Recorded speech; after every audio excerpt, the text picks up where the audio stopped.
猎物，却是没能杀人的寒风。老师，对不住了，这次也连累您了。Selamat datang di animasi Donghua Spoiler. Om dan Tante, jangan lupa seruput kopinya, kencangkan sabuk pengaman, mari kita mulai. Pada episode sebelumnya diceritakan pasukan Taisu dan pasukan Jushi menyerang hutan keabadian. Namun tiba-tiba sosok sang ratu muncul di langit. Sosok sang ratu pun memprovokasi Jushi untuk menyerang pasukan Taisu. Pada akhirnya, Jushi pun berpartisipasi untuk segera membunuh pasukan Taisu. Dan scene pun berganti. Setelah itu, rune yang ada di formasi itu membentuk mata raksasa, yang mana tak lama kemudian energinya mengembun, dan itu bergegas menuju Dewa Taisu. Tentu saja, kedua Dewa Taisu ini bukanlah sosok yang lemah. Ketika melihat serangan itu, mereka langsung membuka mulut mereka, dan energi agung langsung berkumpul di dalamnya. Kemudian, energi yang berkumpul ini berubah menjadi gelombang kejut yang penuh dengan kekuatan penghancur, di mana semuanya diledakkan ke arah serangan cahaya yang dilancarkan oleh formasi langit. Tiba-tiba, di seluruh hutan keabadian, serangan cahaya keemasan dari formasi langit bertabrakan dengan tembakan cahaya dari kedua Dewa Taisu, dan hal ini menyebabkan ledakan yang sangat besar. Ledakan dahsyat itu disertai dengan gelombang kejut yang penuh dengan kekuatan penghancur, yang mana dataran dan kekosongan langsung bergetar dengan hebat. Pada saat ini, ketika serangan cahaya itu membentuk kontraksi di udara, tetapi konfrontasi ini tidak berlangsung lama. Pasukan pemburu dewa pun langsung memancarkan energi dari tubuh mereka, dan kemudian energi ini dilancarkan ke dalam formasi langit. Segera setelah itu, kekuatan hebat dari formasi langit secara langsung meningkat dengan tajam, dan itu secara paksa mendorong serangan cahaya dari kedua Dewa Taisu. Adegan ini menyebabkan suara bergerak terdengar di dalam mulut kedua Dewa Taisu itu. Lalu, tak lama kemudian, mulut kedua Dewa Taisu itu meledak, dan sosoknya yang besar juga terpengaruh. Mereka pun bergetar hebat, bahkan serangan ini menghancurkan penutup pelindung yang sebelumnya tidak pernah bisa ditembus oleh pasukan Jushi. Melihat pelindung itu sudah hancur, pasukan perkasa dari istana pemburu dewa langsung bergegas menuju Dewa Taisu. Dan dalam hal ini, meskipun pasukan Taisu yang terdiri dari 21 orang itu adalah praktisi yang kuat, namun mereka akan kesulitan jika dihadapkan dengan pasukan yang dipimpin oleh Jushi itu. Sampai akhirnya, pertahanan dari armor dewa palsu mereka benar-benar dikalahkan dan kemudian dihancurkan. Di bawah armor itu, mereka hanyalah orang-orang dengan kekuatan ranah dosian. Namun pada saat ini, satu dari praktisi Taisu itu terdengar mengeluarkan raungan yang sangat keras, dan jantungnya yang berwarna merah tiba-tiba meledak menjadi cahaya merah, yang mana itu secara langsung menyelimuti praktisi Taisu yang masih tersisa. Di sisi lain, sebagian besar armor dewa palsu di tubuh Taisu 701 sudah rusak, hingga sampai cahaya merah menyelimuti tubuhnya, armor dewa palsu di tubuhnya mulai terbentuk kembali. Ini adalah pengorbanan terakhir. Kita sudah menyiapkan sesuatu untuk pertempuran ini, gumam Taisu 701. Tampaknya Taisu 701 ini masih memegang senjata rahasia di tangannya. Jelas, dia menderita luka serius di balik armornya, dan juga dia sudah siap mati dalam pertempuran ini. Pada saat ini, tiba-tiba ada suara ledakan besar di kehampaan, dan saat berikutnya, kehampaan di hutan keabadian ini tiba-tiba terdistorsi. Lalu, kehampaan itu langsung dirobek oleh cahaya yang kuat. Cahaya itu secara langsung menembus kehampaan dan melesat ke arah pasukan pemburu dewa. Tetapi, pada saat krisis ini, formasi langit tiba-tiba kembali muncul di udara. Jadi, tampaknya Jushi juga sudah siap jika ada serangan dadakan yang akan dilancarkan. Kemudian sinar cahaya di mata rune raksasa melonjak keluar, dan itu langsung menghalangi serangan cahaya yang menembak dari kehampaan itu dengan keras.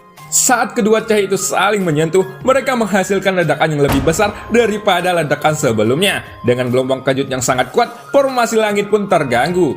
Tetapi, situasi saat ini menjadi lebih baik karena tembakan cahaya yang disiapkan oleh Jushi. Jika sinar tadi bereaksi sedikit lambat ataupun tidak siap, serangan mendadak ini pasti akan menyebabkan kehancuran bagi istana pemburu dewa. Dapat dilihat bahwa alasan kenapa Jushi bisa menjadi pemimpin Istana Pemburu Dewa karena dia dapat memimpin begitu banyak praktisi yang kuat, serta dapat mengendalikan dan mempertajam situasi di dalam pertempuran yang sedang mereka hadapi. Selanjutnya, Jushi pun segera memberi perintah kepada ratusan ribu pasukannya agar segera berkumpul di dekatnya. Lalu kemudian mereka dengan cepat mundur ke belakang. Sebenarnya, dalam pasukan Jushi itu masih ada yang mengejar kemenangan dan mereka berpikir mereka bisa saja menghapus semua praktisi Taisu itu dengan sangat cepat. Tetapi, begitu mereka mendapatkan perintah dari Jushi, tidak ada lagi keraguan di hati mereka, sehingga mereka dengan tegas mematuhi perintahnya dan segera bergegas mundur. Lalu, pada saat yang sama, ketika pasukan Jushi mundur, ada celah kekosongan di hutan keabadian yang diledakkan oleh energi kehidupan. Bahkan, ketika melihat ke dalam celah itu, ada kepala yang sangat besar, sehingga orang tidak bisa menahan diri untuk tidak terkejut ketika melihatnya. Ternyata, itu adalah sosok Dewa Taisu yang lainnya. Dewa Taisu itu perlahan memasuki hutan keabadian dari celah kehampaan. Kita bisa melihat ada banyak sosok Taisu yang berdiri di belakang pundaknya, dan bisa diperkirakan bahwa jumlah mereka terdiri dari puluhan ribu pasukan.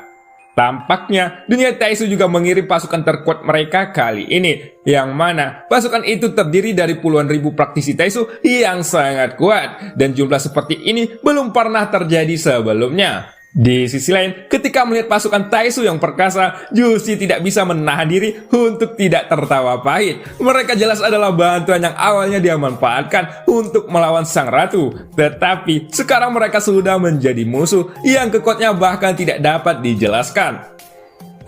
Jika aku tahu ini dari awal, aku seharusnya tidak memberitahu keberadaan sang ratu pada mereka. Gumam Jushi di dalam hatinya. Pada akhirnya, Jushi menyadari kesalahannya, dan tampaknya pasukan Taisu ini masih harus bertarung dengan Istana Pemburu Dewa yang dia pimpin.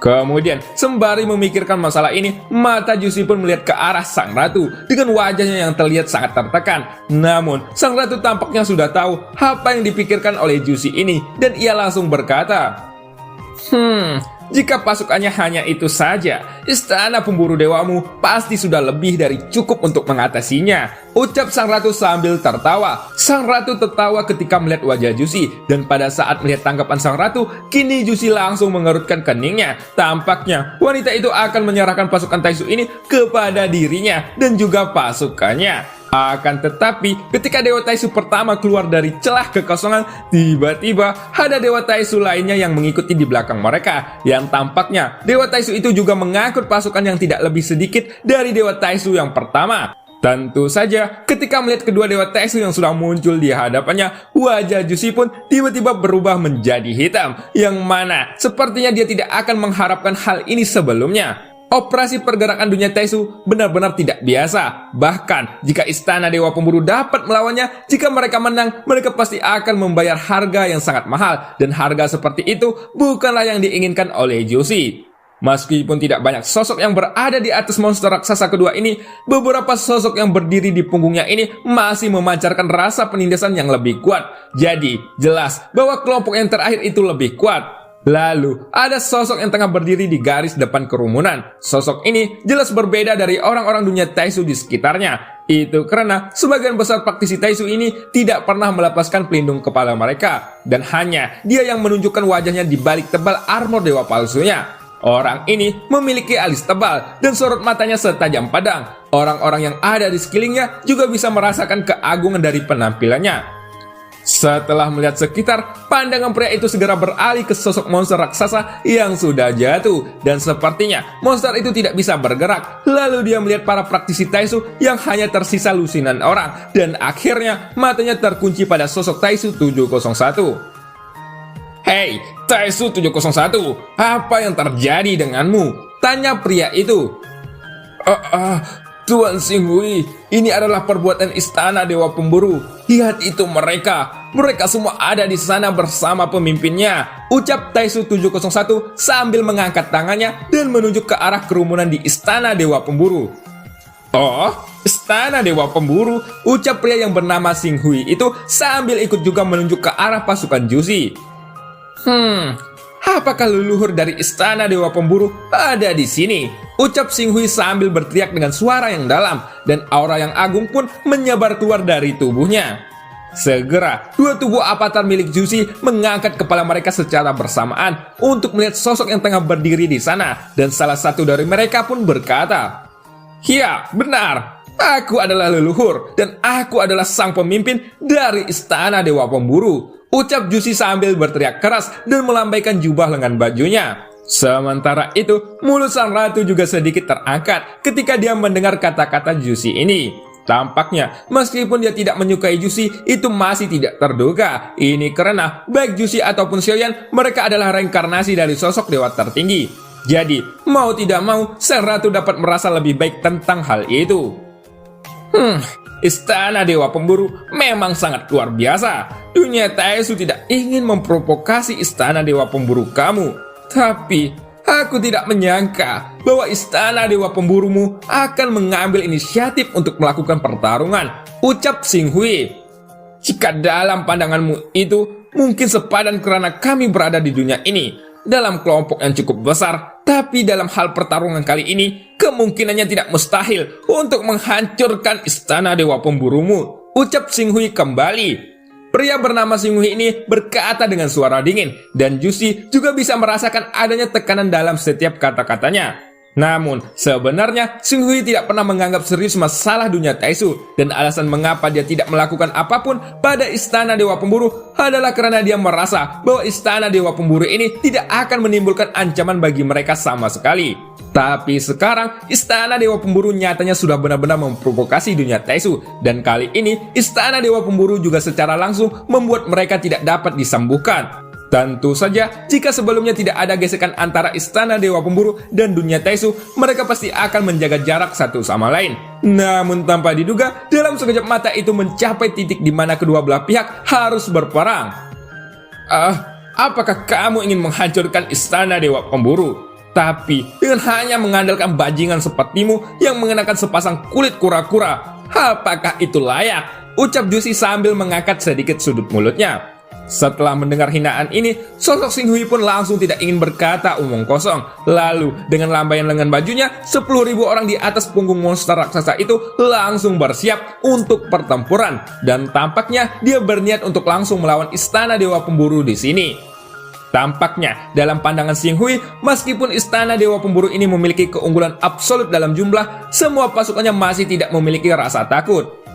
Pada saat ini, ada ratusan ribu orang dari pihak Istana Dewa Pemburu. Akan tetapi, mayoritas tingkat kekuatan mereka hanyalah pada tahap dewa pertempuran. Dan kultivator yang sudah menginjak ranah Kaisar Keabadian hanyalah beberapa ribu orang saja. Selain itu, para Kaisar Keabadian dengan kekuatan di langkah keempat atau yang lebih tinggi, jumlahnya tidak melebihi 500 orang. Dan jelas bahwa kekuatan seperti ini bisa saja merugikan bagi Istana Dewa Pemburu. Jadi, jika mereka benar-benar bertamu satu sama lain, bahkan jika Istana Dewa Pemburu dapat bersaing dengan dunia Taesu, Jushi tidak dapat menghindari untuk membayar harga yang sangat mahal. Kemudian, setelah pertempuran ini dimulai, itu juga akan menjadi pertempuran terbesar di dunia Xuanyin selama puluhan ribuan tahun. Banyak kaisar keabadian yang sudah berpartisipasi dalam perang, dan itu hanya terjadi pada zaman kuno. Ketika melihat adegan ini, Jushi pun tiba-tiba menoleh. Pada awalnya, dia ingin mencari sosok sang ratu untuk menyetujui kerjasama. Tapi ternyata, sang ratu tidak memiliki penjelasan tambahan. Akan tetapi, ketika Jushi ingin pergi menghampiri sosok sang ratu,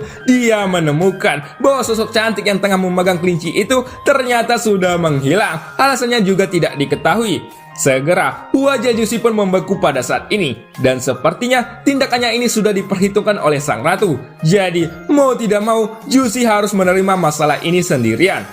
Tunggu sebentar, pergerakan kita semuanya sudah diperhitungkan oleh sang ratu. Kali ini, aku harus bergabung bersama kalian untuk membunuh sosok sang ratu. Ini semua hanyalah salah paham, ucap Jushi dengan terburu-buru. Di sisi lain, sorot mata Xing Hui tiba-tiba menjadi suram ketika dia menatap Jushi yang tengah menjelaskan. Mungkin dalam benak Xing Hui, Jushi memiliki perasaan bahwa pihak lain sedang mengolok-olok dirinya sebagai orang bodoh. Namun pada saat ini, kata-kata Jushi hanya membuat Xing Hui semakin marah. Dan tentu saja, pasukan dari dunia Taesu tidak akan mau bekerja sama dengan Istana Dewa Pemburu, karena sudah ada kejadian sebelumnya.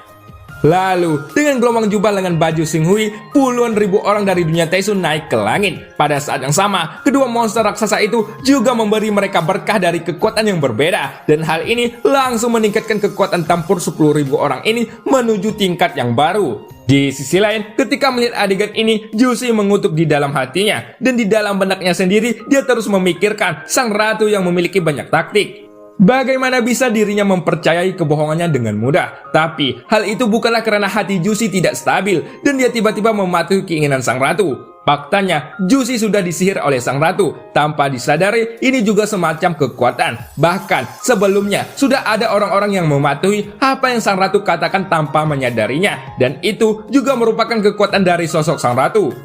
Jushi bahkan tahu bahwa keputusan pertempuran itu tidak dapat diubah dan dia segera mengambil tindakan. Kemudian terlihat bahwa ada perubahan sidik jari pada lengan Jushi dan formasi pengubah awan langit pun kembali muncul di langit dan bersiap melepaskan kekuatannya. Setelah itu, beberapa kilatan cahaya berkumpul di atas formasi pengubah awan langit ini dan segera formasi besar itu pun berputar. Lalu semua kekuatan yang terkumpul mengembun menuju puluhan ribu orang yang tersisa dari pasukan dunia Taisu. Detik berikutnya, suara Jushi terdengar perlahan dan tingkat aura pada puluhan ribu orang di depannya pun tiba-tiba meningkat dengan tajam. Tidak ada lagi kekuatan yang mengandalkan kekuatan kelompok. Jika Jushi memang masih ingin mengandalkan strategi, Istana Dewa Pemburu pasti akan menderita banyak korban. Jadi, saat ini dia harus mengirim pasukan elit yang kuat untuk bertarung. Perubahan seketika dalam strategi ini ternyata dapat dilihat dengan jelas. Itu karena Jushi memiliki indera penciuman yang sangat tajam dan dia pun mengubah taktiknya dengan tegas. Selain itu, ada fakta mutlak bahwa di bawah kepemimpinan Jushi selama ini, Istana Dewa Pemburu tidak pernah mengalami kekalahan dan mereka sudah memenangkan pertempuran sebanyak 100 kali. Dan cerita pun berakhir. Sampai jumpa di episode selanjutnya. Makan buah pir, kulitnya nggak dibuka. Yang baru mampir, semoga suka.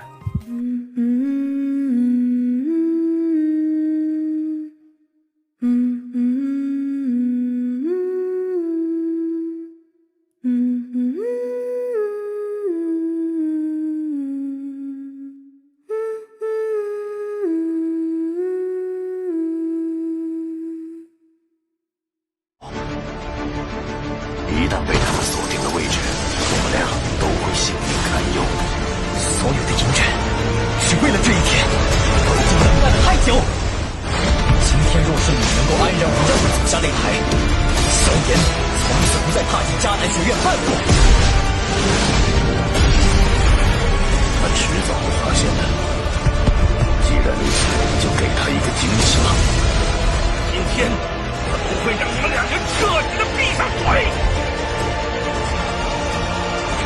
就算他还活着，你们之间也绝不可能。